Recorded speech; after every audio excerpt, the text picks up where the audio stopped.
कि वो लोग जो लगातार 12 साल से कहते हैं कि नरेंद्र मोदी इतने बेहतरीन वक्ता हैं कि जब वो बोलते हैं तो देवता आसमान से फूल बरसाते हैं, वो नरेंद्र मोदी एक पर्ची वाले प्रधानमंत्री बन गए हैं। बताइए, मैं दर्शकों से पूछना चाहती हूँ ये सवाल, क्या आपको ये नाम मंजूर है, पर्ची वाले प्रधानमंत्री?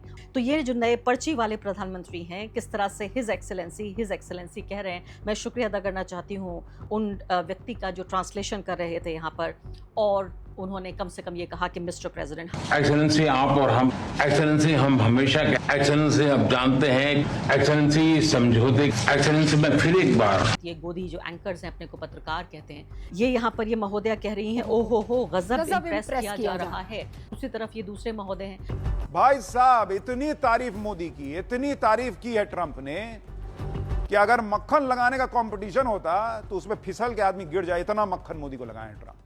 नमस्कार, स्वागत है आपका इस खास कार्यक्रम में। मैं हूं आरफा खानम शेरवानी। 15 साल पहले जिस व्यक्ति ने ये कहकर भारत के लोगों को बेवकूफ़ बनाया कि वो भारत के मान सम्मान और उसकी सरहदों की रक्षा करेगा, वो देश का सबसे मजबूत प्रधानमंत्री बनेगा, 12 साल पहले जिस व्यक्ति को भारत की जनता ने प्रधानमंत्री बनाया, फिर उसके बाद दोबारा बनाया, तीसरी बार बनाया, अब हमारे सामने हर तरह से वो गवाह और सबूत मिल रहे हैं जिस पर साफ तौर पे ये कहा जा सकता है बिना क्वेश्चन मार्क के कि क्या नरेंद्र मोदी भारत के इतिहास के सबसे कमज़ोर प्रधानमंत्री के तौर पर न सिर्फ कि उभर रहे हैं बल्कि स्थापित हो रहे हैं। अब देखिए कि 16 महीने बाद डोनाल्ड ट्रंप के साथ जो उनकी बातचीत हुई है, वो अपने आप में मास कम्युनिकेशन के, पत्रकारिता के छात्रों के लिए भी और राजनीतिक विज्ञान के छात्रों के लिए भी एक केस स्टडी के तौर पर देखा जा सकता है। बॉडी लैंग्वेज से लेकर नरेंद्र मोदी जी की जो मशहूर हो चुकी है, जो दुनिया में उनकी शोहरत हो चुकी है, उनकी हंसी की, और किस तरह से वो डोनाल्ड ट्रंप के साथ बैठकर अपने नागरिकों के, न सिर्फ कि वो लोग जो जीवित हैं बल्कि मृत शहीद नागरिकों के सम्मान की, उनकी गरिमा, उनकी डिग्निटी की रक्षा भी नहीं कर पाए और सिर्फ ये कहते पाए गए his excellency, his excellency, his excellency. आप सोचिए कि दो लोग, दो देशों के, एक सबसे पुराना लोकतंत्र और एक सबसे बड़ा लोकतंत्र दुनिया का, उनके नेता बैठे हुए आमने सामने, न सिर्फ कि मिस्टर प्रेसिडेंट या मिस्टर प्राइम मिनिस्टर कहा जाता, अगर नरेंद्र मोदी के केस में प्राइम मिनिस्टर, उनके केस में प्रेसिडेंट, हिज एक्सेलेंसी बार बार कहते रहे। भारत की जनता को बार बार क्यों एक शर्मिंदगी का एहसास करा रहे हैं नरेंद्र मोदी? जैसे कि इतना बड़ा देश, ये 150 करोड़ का देश, उसको छोटा क्यों कर रहे हैं नरेंद्र मोदी? फ़र्क यहाँ पर इस बात का नहीं है कि हम गरीब हैं या अमीर हैं, हम विकसित हैं या विकासशील हैं। फ़र्क इस बात का है कि हमारे नेता दूसरे नेता के सामने आकर इतना झुक क्यों जाते हैं। मैं आपको कई इस तरह के एग्जाम्पल देना चाहती हूँ।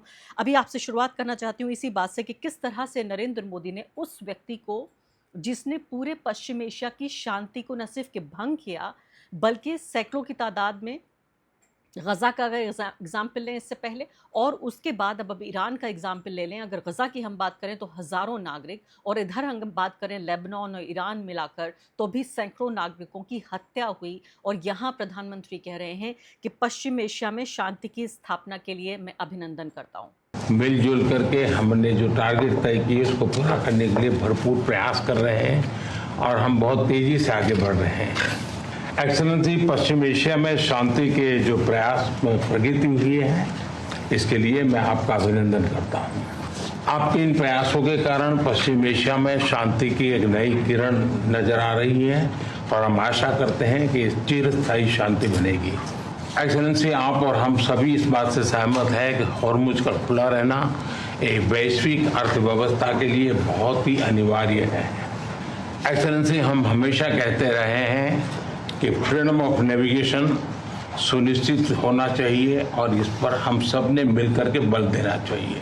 एक्सेलेंसी, आप जानते हैं कि मैरीटाइम ट्रेड की दुनिया में भारत के लाखों सी फेरर्स आज दुनिया के अलग अलग समुद्र में अपनी सेवाएं दे रहे हैं, विश्व की प्रगति में बहुत बड़ा योगदान दे रहे हैं, और मैं समझता हूं कि उनकी सुरक्षा भी उतना ही महत्वपूर्ण है।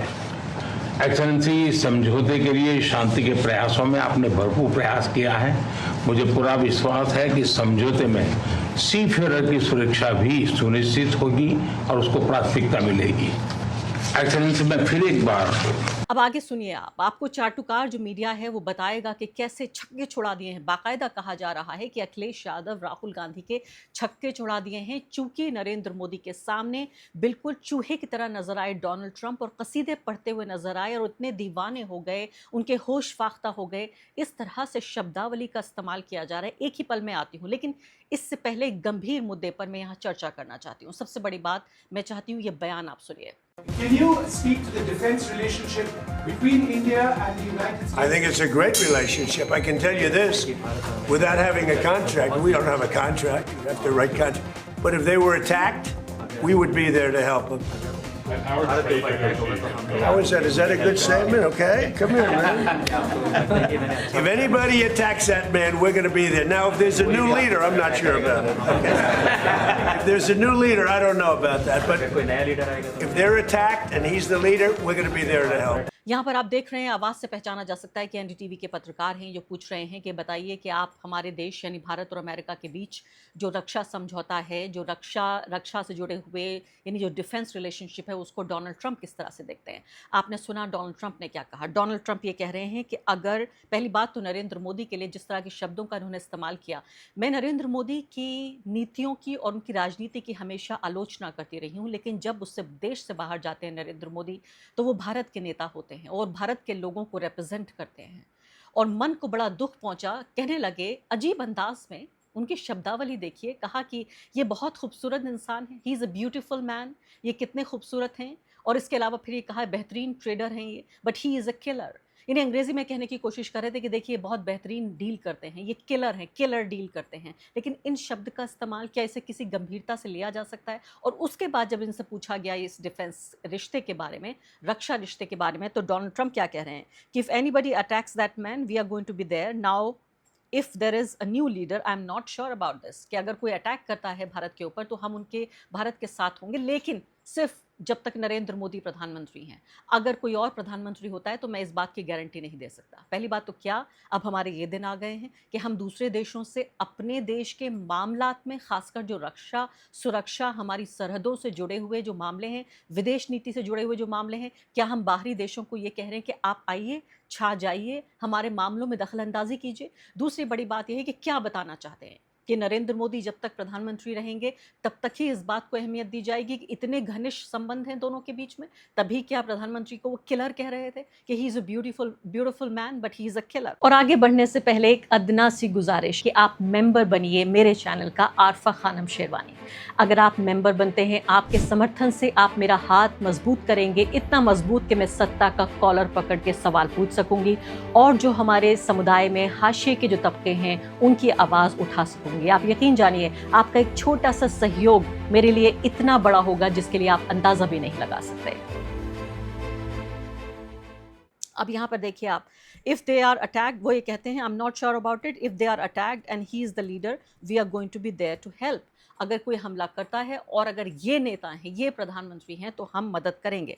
अब यहाँ पर ब्रह्मचलानी, डॉक्टर ब्रह्मचलानी भारत के, मैं कहती हूँ सबसे कम जो बहुत ही इज्जतदार और सम्माननीय माननीय जो आलोचक और समालोचक हैं और ख़ासकर डिफेंस मामलों पर जिनकी बहुत गहरी पकड़ है, वो ये कह रहे हैं कि दुर्भाग्यपूर्ण तरीके से जो इंडियन मीडिया का एक बड़ा हिस्सा है वो इसको सिर्फ एक जोक की तरह ले रहा है, एक चुटकुले की तरह ले रहा है कि भारत जो है, अमेरिका ने इस बात के लिए प्लेज किया है कि वो भारत को डिफेंड करेगा। No wonder American leaders have become skilled at stoking India's collective ego और that of prime minister Modi. यहाँ साफ तौर पे वो ये कह रहे हैं कि ये समझ में आ गया है पूरी दुनिया के नेताओं को कि देखिए इनके अहम को, इनके ईगो को कैसे मसाज करना है, कैसे स्ट्रोक करना है इनके ईगो को, कलेक्टिव ईगो को, या फिर प्रधानमंत्री नरेंद्र मोदी। यानी जो लोग जानते हैं वो जानते हैं, जो लोग समझते हैं वो समझते भी हैं और समझाते भी हैं। ब्रह्मचलानी यहाँ कोई लेफ्ट लिबरल आदमी नहीं है ये कि ये मान लिया जाए कि ये तो बहुत पुराने आलोचक हैं, चलिए आलोचना कर रहे हैं। ये बहुत ही कोल्ड फैक्ट्स रखने वाले उस तरह के एक एनालिस्ट हैं जिनकी मैंने कहा कि सिर्फ इस वजह से कि वो किसी भी राजनीतिक यानी विचारधारा से उनकी नज़दीकी नहीं है, इसके लिए उनकी बहुत इज्जत की जाती है। अब दूसरी महत्वपूर्ण बात मैं आपको बताना चाहती हूँ, उससे पहले ये सुन लीजिए। राष्ट्रपति जी, आपसे मिलकर के बहुत खुशी हो रही है और पिछले वर्ष हम वाशिंगटन में मिले थे, उसके बाद हमारे संबंधों में एक नई गति आई है, नई ऊर्जा आई है और कई विषयों में हम बहुत मिल करके आगे चल रहे हैं।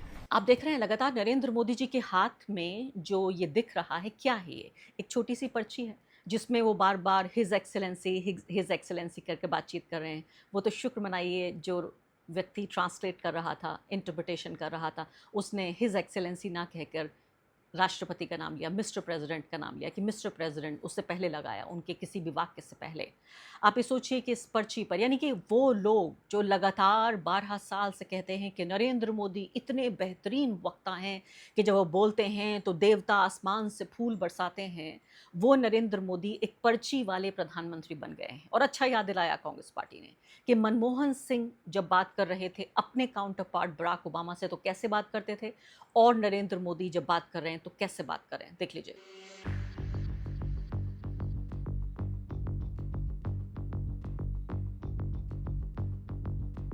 कांग्रेस पार्टी के हैंडल से आपने ये तस्वीर देखी, ये वीडियो देखा, साफ तौर पे बताता है कि किस तरीके से जो नरेंद्र मोदी हैं, मुझे लगता है कि मनमोहन सिंह को मनमोहन सिंह कहा गया, बिना पर्ची बिना टेलीप्रॉम्प्टर के बड़े बड़े भाषण वो दिया करते थे। क्या नरेंद्र मोदी को अब हम पर्ची वाले प्रधानमंत्री कहने लगे? बताइए, मैं दर्शकों से पूछना चाहती हूँ ये सवाल, क्या आपको ये नाम मंजूर है, पर्ची वाले प्रधानमंत्री? और ये पर्ची मेरी तो नहीं है, ये पर्ची आपकी भी नहीं है, खुद प्रधानमंत्री नरेंद्र मोदी की पर्ची है। अगर टेलीप्रॉम्प्टर नहीं है तो पर्ची के बिना 2 लाइन नहीं बोल पा रहे हैं हमारे प्रधानमंत्री, और उसके बाद भी सिर्फ खुशामद करते हुए नजर आ रहे हैं। तो ये जो नए पर्ची वाले प्रधानमंत्री हैं, किस तरह से हिज एक्सेलेंसी कह रहे हैं। मैं शुक्रिया अदा करना चाहती हूँ उन व्यक्ति का जो ट्रांसलेशन कर रहे थे यहाँ पर, और उन्होंने कम से कम ये कहा कि मिस्टर प्रेसिडेंट। हालांकि हमेशा दस्तूर ये रहा है, मैंने आपको बताया कि या तो मिस्टर प्रेसिडेंट या मिस्टर प्राइम मिनिस्टर, जो भी आपका दर्जा है उस हिसाब से ये बातचीत की जाती है। इतनी खुशामदें क्यों की जा रही हैं? अगली बात पे आ जाती हूँ। मैं कह रही हूँ आपसे कि ये सिर्फ कुछ 13 मिनट की प्रेस कॉन्फ्रेंस, और आप ये देखिए कि अपने आप में ये एक एविडेंस है, मैंने कहा राजनीतिक विज्ञान के छात्रों के लिए भी और पत्रकारिता के लिए भी, कि आप देखिए किस तरह से इसमें बिल्कुल एक्सपोज हो गए हैं प्रधानमंत्री नरेंद्र मोदी। अब यहाँ पर बात आती है हमारे 3 नाविकों की मौत की बात आती है, और पूरे तरीके से नरेंद्र मोदी तो सवाल भी नहीं पूछ पाए, कोई जवाबदेही नहीं मांग पाए। जब किसी ने बोला, वहाँ रिपोर्टर ने, शुक्र है उस रिपोर्टर ने कम से कम इतना पूछा भी, तो डोनाल्ड ट्रंप ने ये कह दिया कि हाँ ठीक है, ये बहुत ही रफ प्रोफेशन है, ये बड़ा ख़राब जुझारू यानी कि बहुत झमेले वाला ये प्रोफेशन है, पेशा है, और यहाँ ऐसा होता रहता है। सुनिए। Go ahead. But there is also tragic loss of lives of Indian sailors recently, sir, in American strikes. Any words of condolences for the grieving families, sir? Yeah, I do. I heard about that. It's a rough profession. There's no question about it. And we work together on it. This has been happening throughout time. But we work together on it. Yeah. साफ तौर पर आप ये देखिए, Siddharth Varadarajan tweet करते हैं और कहते हैं कि ट्रंप उसी अमेरिकी सेना के कमांडर इन चीफ हैं जिस पर अंतर्राष्ट्रीय जल क्षेत्र में भारतीय नाविकों की मौत का आरोप है। अब वही ये कह रहे हैं कि भारत की रक्षा करेंगे, वो भी तब जब तक कि मोदी प्रधानमंत्री हैं। ये बयान जितना कि हास्यास्पद है, उससे भी ज़्यादा कि देश के बड़े अखबारों ने इसको खबर ही बना दिया। यानी वो व्यक्ति जो जिम्मेदार है, जो अध्यक्ष है उन सेनाओं का, वो कमांडर है, कमांडर इन चीफ है, उसके रहते हुए 3 नाविकों की, हमारी सेलर्स की हत्या हुई। उस व्यक्ति ने माफ़ी मांगना तो दूर की बात है, सीधे तौर पर आप ये देखिए कि ये कह दिया कि हाँ ये पेशा ही ऐसा है, ये जोखिम भरा हुआ पेशा है, यहाँ ऐसा होता रहता है। अब मैं आ जाती हूँ बेहूदगी पर। जी हाँ, इस शब्द का इस्तेमाल माफ़ कीजिएगा मुझे करना पड़ रहा है। बेहूदगी पर जो हमारे तथाकथित ये गोदी जो एंकर्स हैं, अपने को पत्रकार कहते हैं, इन दोनों जो महोदय और महोदया हैं, इनकी तस्वीर आप देखिए। ये किस तरह से, मैं कह रही हूँ बाकायदा देवता तो जब फूल बरसाएंगे तब बरसाएंगे, लेकिन अभी फ़िलहाल एंकर्स फूल बरसा रहे हैं। खुशामदी भाषण देखिए किस तरह से दे रहे हैं। ये यहाँ पर ये महोदया कह रही हैं, ओ हो गज़ब इम्प्रेस किया जा रहा है, और तमाम जो अपोजिशन के लीडर्स हैं उनके सबके छक्के छूट रहे हैं। दूसरी तरफ ये दूसरे महोदय हैं, और ये भी देखिए आजकल के दौर में कि कोई भी पत्रकारिता की योग्यता के आधार पर अब सिलेक्शन नहीं होता किसी का कि कौन कहाँ किस चैनल में जाएगा। सिर्फ और सिर्फ जो आका हैं सियासी, वो तय कर देते हैं कि ये प्रोग्राम अब आप आज से करने लगेंगी, और ये वाला प्रोग्राम जो आप करती थी ये साहब करने लगेंगे। इस तरह से अदला बदली आजकल हो जाती है चैनलों में। बिल्कुल ऐसा लगता है कि मजाक कर लिया है इन्होंने पत्रकारिता के साथ, भारत के दर्शकों और पाठकों के साथ। वो कहते हैं पूरी दुनिया में चर्चा है कि मोदी ने ट्रंप को कायदे से सुनाया, बॉस राहुल केजरीवाल के होश उड़ जाएंगे। सुन लेते हैं। और कल तो सुना ही सुना है, आज आमने सामने बैठ के ट्रंप को सुना दिया। आप ये भी देखिए कि जो ट्रंप खुद को बॉस कह रहे थे, उनके खुद के तेवर नरेंद्र मोदी के सामने आज ढीले पड़े हुए थे। भाई साहब, इतनी तारीफ मोदी की, इतनी तारीफ की है ट्रंप ने कि अगर मक्खन लगाने का कंपटीशन होता तो उसमें फिसल के आदमी गिर जाए, इतना मक्खन मोदी को लगाए हैं ट्रंप। जी हाँ, बेहद दुख और तकलीफ की बात है कि मैंने कहा कि इससे फ़र्क नहीं पड़ता कि हम गरीब देश हैं या अमीर देश हैं, इससे कोई फ़र्क नहीं पड़ता कि हम विकसित हैं या विकासशील हैं। प्रधानमंत्री नरेंद्र मोदी से हम सिर्फ एक बात की अपेक्षा करते हैं, वो ये कि हमारे मान, सम्मान और गरिमा की वो रक्षा करें जब अंतर्राष्ट्रीय प्लेटफॉर्म पर जाकर वो हमें रिप्रेजेंट करते हैं। शुक्रिया।